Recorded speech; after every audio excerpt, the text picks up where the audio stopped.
The explosion of online information is posing a threat to all kinds of books and magazines these days, but none more so than the travel guidebook.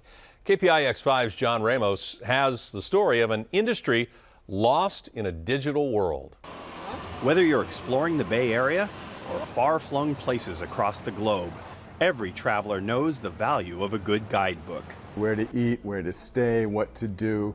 It really should cover the gamut of information that the reader needs to know to have as good a time as possible there. Don George has been having a good time. He lives in Oakland but is a citizen of the world, writing for such publications as National Geographic and the biggest guidebook publisher in the world, Lonely Planet.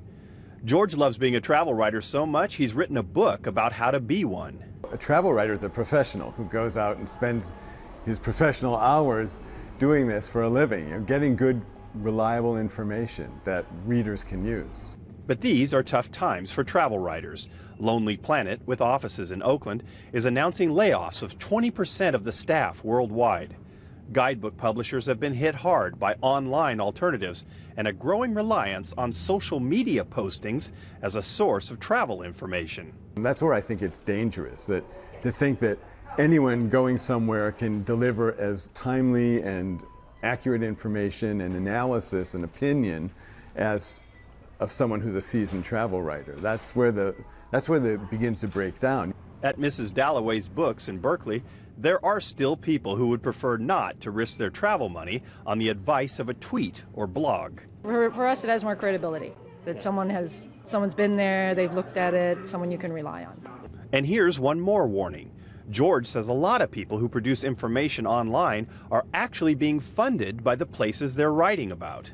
It's a very gray line there between objective travel journalism and I'm out here enjoying a resort that's paying me to be here and I'm tweeting about it. It seems there are a lot of gray lines these days, even for something that used to be black and white and red all over.